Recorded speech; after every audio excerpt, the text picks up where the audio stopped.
Hello everyone, Rurikhan here with another Rurikhan show, and today we're going to be addressing a couple of details regarding SWTOR and regarding all the videos that I've been making lately, and what can you guys expect from me in the near future. And obviously a couple of comments from the community. And speaking about comments of the community, let me just remind you, in case you're watching this on YouTube, that all the comments that I feature on these videos are actually comments that are made on the website, because like I've said, it's a lot more streamlined and easier for me to follow the comments there. So you can check it out, Rurikhan.com. You guys already know all this, or at least you should know. I mean, if you guys have been following me for any decent amount of time, you guys should have known that all the comments come from the website. But let's address a couple of comments, shall we? From Kelly, back from house move and no internet for 8 days. Thank God for all this footage to catch up with now. Yeah, I've been putting out a lot of footage. Unfortunately, not a lot of it has been from Skyrim. That is due to the fact that Skyrim is an incredibly difficult game for me to make a Let's Play. Because here's the thing, when I started making the Let's Plays for Dark Souls, I already knew how to play Dark Souls. I haven't really mastered how to really play Skyrim. As a matter of fact, you guys probably noticed that I've died a couple of times, and I didn't even know how to shield slam, which is obviously an essential part of my character, because I just love my shield slams. But yeah, and I'm going to be putting out a lot, not a lot, but a couple more Dark Souls videos on Central. I've been actually boosting up the rate at which the Dark Souls videos are going up, because the series is almost about to end, so I wanted to kind of climax with more episodes than just one a day. But yeah, I don't know why I started talking about Dark Souls there. Thanks for your comment, Kelly. Next up, from Amazing Nut 96. Awesome, finally a new Rurikhan show. I've been missing your shows and just watching the old ones. I love to watch your videos and shows. You're awesome. It's damn good in my opinion that you got SWTOR, because I would love to see SWTOR videos from you. I'm going to get Dark Souls in a few days and I'm extremely excited about it. I've been watching your Dark Souls videos a lot. Also wish you would do more Skyrim, because I just love that game. There's no end for my love towards it. Gonna freaking marry that game. Love you and peace. Well, I'm glad you got Dark Souls. I think you're going to enjoy it a lot, because I love Dark Souls as well. And as you were talking about SWTOR, I do believe that in this video I'm going to have SWTOR footage in the background. So I hope that kind of fulfills your needs. And I'm going to be putting out more SWTOR content, but I'll get to that in a couple minutes. Again, from Amazing Nut 96. And one more thing, you should join the companions in Skyrim. You're literally going to become a beast. I have no intentions whatsoever of becoming a werewolf. Yeah, not really passionate about that, so yeah. Next up, from Eric. In a sense, Dark/Demon Souls is a limited game. Because of those limits, it makes it hard.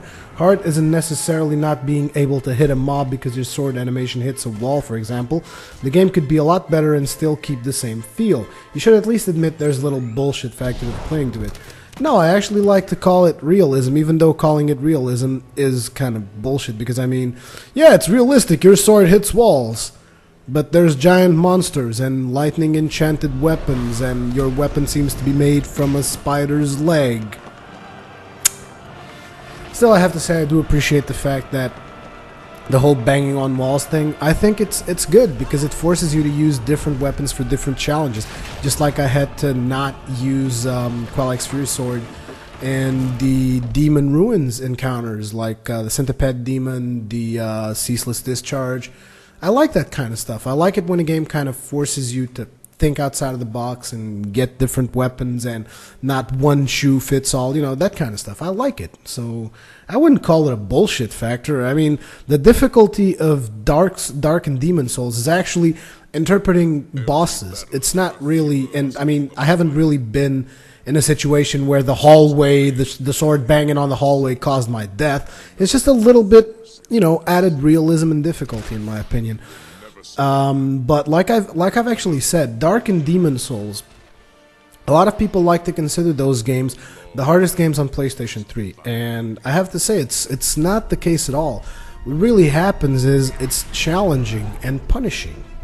But if you go and check out a guide or something and see the strategy to killing a boss, as a matter of fact, most of you, after watching my Let's Play on Central, will most likely be able to go through the game in a breeze, because the game is, in my opinion, not really that hard. It just takes a while for you to get the boss mechanics. So once you get the boss mechanics, the game becomes a lot easier. So again, just saying.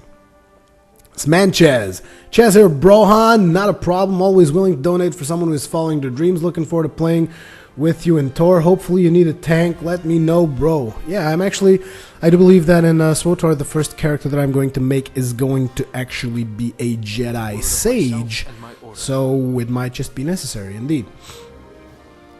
Cameron, hi, love your tanking videos, they're very helpful, but I would like to know what the Paladin's one-hand sword is called in this YouTube video, and he puts a link.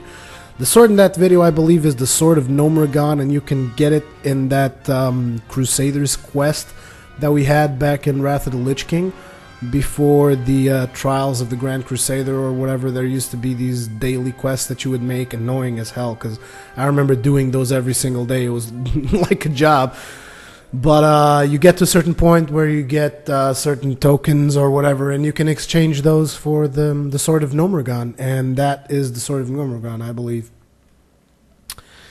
Thanks for your comment, Cameron. Next up from Cloud. Hey, Ruri, first off, really enjoy your videos, but please, don't you think you're being a bit hypocrite about the console thing? I mean, yes, Xbox has weaker hardware than PlayStation 3. Anyone who claims else is a fanboy, just blind. But the thing is, PlayStation 3 has also weak-ass, very outdated hardware. If the Xbox wouldn't exist, the PS3 would still drag PC gamers down a lot.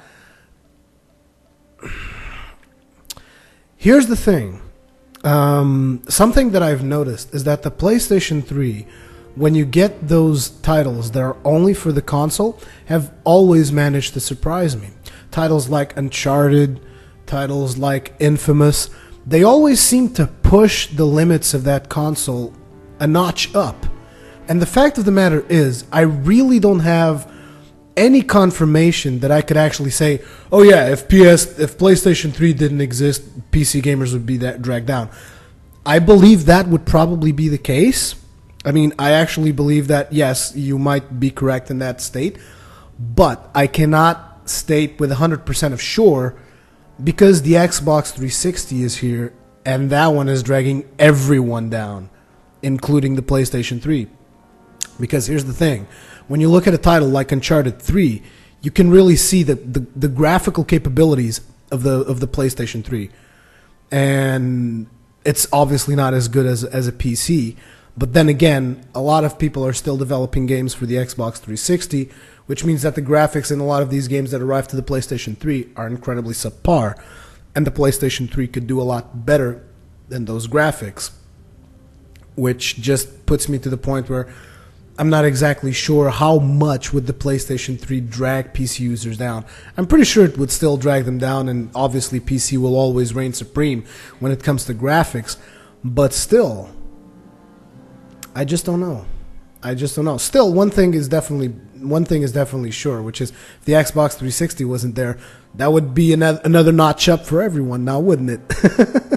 But yeah, I don't want to get into the whole console wars thing, PlayStation 3 versus Xbox, because there's going to be a lot of hate coming my way if I go that way, and I'm not really up for it. Next up, we have The Airy. I know some God games, some good games that I would love to see, and maybe more of the viewers. Here they come. Warhammer 40,000, Dungeon Siege 1, 2, and 3, Red Dead Redemption, Lord of the Rings, War of the North, Mountain Blade Warband. Now, Mountain Blade Warband, I'm not a really big fan. Dungeon Siege, I'm not going to be playing Dungeon Siege 1. Dungeon Siege 2, didn't like it very much. And Dungeon Siege 3, I hate it. I played the demo and I really hated it. I did not like Dungeon Siege 3 at all. Red Dead Redemption, I probably might be making a couple of videos for that because I still haven't finished that game. And Lord of the Rings War in the North, I haven't really bought it yet, and I've been told by a couple of friends that it's not that good, so I don't know if I'm going to be playing that. But I'll try to get some Red Dead Redemption out just for you, Thierry. Eventually, though. I mean, right now I got to kind of focus on SWTOR a little bit. Next up, from far away. Finally, another show. Seemed like an eternity since your last one. In regards to your Skyrim videos, I'm sorry to say, but I don't feel the magic, so to speak. I'm actually glad you realized that something is not working as intended with those videos in terms of community feedback. Couldn't put my fingers on what's missing, possibly the tons of projects you're involved in right now that have probably taken a toll. As a side question, what's your opinion on the wave of previously pay-to-play games going free-to-play? Do you think it will significantly increase their revenue? I'm referring particularly to APB Reloaded, which I know you and Sidestrafe played a little bit some months ago, and Star Trek Online, due to become free-to-play in January 2012. Any other community member is welcome to say his opinion on this matter. Anyway, keep up the good work, have fun playing SWTOR, and we'll see you on the next one. So, I think that a lot of basically the pay-to-play model for MMOs is extremely out of date. Because let's put it like this: if an MMO like Guild Wars 2 can come out and be free to play, so to speak, because basically you buy the box and that's it, what's wrong with all these other games? Why can't they do the same?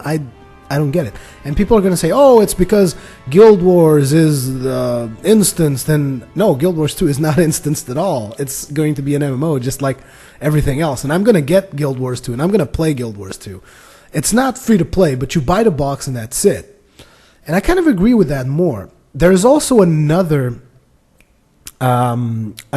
system in place right now, which is the... I lost the name there for a second. League of Legends. The League of Legends model, which is incredibly good. They basically give you out the whole game, but they give you a limited selection of characters that you can play. And then you can purchase more, or you can get them via in-game points.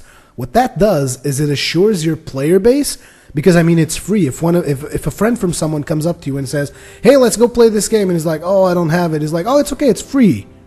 You can't beat free. So people just come. They're like, oh, okay, if it's free, I'll just join you and play with you. So besides having a good game, having a model like this is essential. Now, I'm not exactly sure how this would apply to something like Star Trek Online. I mean, I believe that DDO, Dungeons & Dragons Online, for those of you who don't know, you can Google it up, check it out. But DDO is a game that I would love to play. The reason why I haven't played more DDO is because I really don't have any friends that are playing it right now. And it's just it's a hell of a game. Surely it's outdated. The graphics aren't amazing, but you can get into the game. You have dungeons, you have instances, you have the Dungeons and Dragons system with skills and feats and all that kinds of stuff. And for anyone that's passionate about Dungeons and Dragons, that is a great game. And the fact that it went free to play, it boosted its popularity like nobody's business. And the way they work is amazing. They're like, okay, so you want to do, you have a whole bunch of dungeons. You have more dungeons that I could actually finish, and I was only like level 3 or 4. And it's like, you have ridiculous amount of dungeons, but then they have specific dungeons they call premium dungeons. Now, obviously, this is kind of unpleasant for someone like, oh, I can't go into the premium dungeon. But I mean, they got to make money somehow, so they charge you for the premium dungeons, they charge you for extra character slots, that kind of stuff. And I think that's a decent model, because you get to play, and if you get engrossed into the game, you'll spend a couple bucks. I mean, how many of you have spent like hundreds of dollars in World of Warcraft just for being able to play? In that game, you'll spend like 15 bucks if you want to buy a special hat and a dungeon or something. I don't know. But I just think that it's a lot more fair model than just having the pay-to-play, which is actually the case in SWTOR. I don't really agree with the SWTOR model, but the thing is, I'm extremely passionate about Star Wars, and I was thinking the game was going to be a failure, but when I tried it in the beta weekend, I really liked the Mass Effect type of dialogue things and the instances, so I ended up kind of giving in and buying it. But again, I'm not a big fan of its MMO-ish moments, because it feels a lot like World of Warcraft. Like, oh, here's 10 space boars. Go kill 10 space boars with your lightsaber. Really? I'm a Jedi. I'm gonna go kill 10 space boars? Yeah. So, I think I'm rambling on a little bit here, but the thing is, coming back to the whole point in the question is that, yes, I feel they will become more popular because they are free. However, in the case of APB Reloaded, I'm not exactly sure how much that will translate into success because APB Reloaded didn't really feel like an awesome game. It felt like the type of game that you would have fun for, like, I don't know, a week or so playing with friends, but that would be about it. I mean, that's pretty much what happened with me in Side Strafe. We had a lot of fun for a little while, but after a while it got a little bit boring, so that's why we kind of abandoned it. But yeah. And regarding Star Trek Online, I think that will probably gain a huge following because, I mean, the Trekkie community is supposed to be huge. I'm personally not a Trekkie, but I mean, the Trekkie community is huge. If they get a free-to-play game, I believe they will jump on top of it like nobody's business. Another example of games that went free-to-play and started owning, Lord of the Rings Online. Beast mode game once it went free to play. I didn't really play it once again. Why? I didn't have any friends playing it. But this is what it comes down to. It all comes down to the kind of community that these games foster. So Star Trek Online has a huge community to go to. APB Reloaded needs to start selling itself somewhere on the GTA community because that's where I think they'll have more success. But I'm not sure. I haven't really been following APB, but yeah, that's pretty much what I can say about that. So thanks for your comment, Faraway. Then we had a couple of comments by Slybot, but they were both very specific to the videos, and I kind of missed the point. So Slybot, thanks for your comments, but I can't really answer on those. Apparently I wasted a flash during my Nidaka video. Yeah, that happens a lot. I'm not the best League of Legends player, nor that I ever claimed to be, but yeah. So anyways, those were the comments we had for today, so now let's get back onto SWTOR talk. What I wanted to say about SWTOR is I finally got in. Today is the 16th. I have to say that the launch was a complete failure, in my opinion. The beta was handled poorly from the start, and the launch itself was just ridiculous. I'm sorry, pulling names out of your ass is not the way to conduct a proper launch of a game. I mean, here's the thing. So, you have all these servers that you guys made, and I'm not saying, oh, put out more servers. No, I'm not saying anything like that. Don't even try going down that route with me, because I know about the whole server debacle and how you need to have limited number. I am aware of all these things. What I need to say, make better servers. If your servers can't handle everyone at once, maybe there's a problem. Just putting that out there. What happens if someday at rush hour everyone feels like playing? Oh, we're sorry, you can't play right now. You're gonna have to wait 3 hours in a queue. Why? Yeah, I mean, it's like you guys are repeating all the same mistakes that previous MMOs have repeated before you. There are better ways of handling servers. Now, I'm not a server developer, nor do I want to be. I'm just saying that, for instance, Guild Wars 1, and I know you guys are going to say, oh, it's instance and this and that, the other, but guess what? It had a server cluster, and I could play with anyone from anywhere around the world and move my characters between any server in the whole friggin' thing. And the cities were not clusters, were not like instanced servers. They were just separated. There would be like, I don't know, you would have like districts or whatever it was, depending on the number of people on the servers. I have no issues with that, having districts for sections. I believe you have that in SWTOR too. At least we did in the beta. So what's the big deal? Why can't people replicate technology from a game that's been made years ago? It's ridiculous, okay? It's just getting plain pathetic. They cling on to this idea of these servers. Oh my god, I'm going to have this server, it's going to have these many players. Then oh, there's going to have to be a server merger. Where there wouldn't be any server mergers if you guys would just study the model used by Guild Wars 1 in the past. I mean, I'm sorry, but there's no justification whatsoever not to follow that model. The whole realm servers thing, completely out there, and I think it's pathetic. But getting back to the whole release thing, the one reason why I pre-ordered digital edition Star Wars was to get in the early access, and I lost 3 days where I couldn't play. And let me just get this straight. So you guys think it's okay for an MMO to launch where people have already been playing for 3 days? This does not compute to me. Why? So imagine you're on a PvP server, right? So you're going to be starting, everyone's already max level. Well, not everyone, but you know, the really hardcore people, the type of people that start playing immediately on the 13th. they're gonna be max level by the point I start playing. And it's not like I give a shit. I'm just saying that it's wrong. It's like you're starting a race, but you're like 3 days behind everyone else. Everyone knows the importance of this in MMOs. You want to start at the same time as everyone else so that you have fresh community. And I'm not saying it's not going to be fresh because 3 days have passed. I'm just saying that 3 days for a lot of these people, I mean, a lot of these people didn't sleep. You know how people that play MMOs are. Some of these people are sick. They will not sleep. They will play non-stop. And what I'm trying to get to here is that this launch was pathetic. I mean, really. It's 3 days for me. There's people that probably still haven't gotten in today. I mean, come on. Really? Yeah. So that's kind of what I wanted to say about that. Yeah, right now I basically I'm gonna head into SWTOR. I'm gonna start playing SWTOR. I'm still wondering if I'm going to play. I'm gonna do like a type of let's play thing, because what I really want to do for SWTOR are guides, like I did for World of Warcraft, because I think you guys kind of enjoy those, you know, instance guides, class guides, that kind of stuff. So yeah, we'll have to see what comes out of that. But yeah, that's pretty much it. Thank you all for watching. This has been Rurikhan show number 18, I believe. And I'll see you guys in the next one.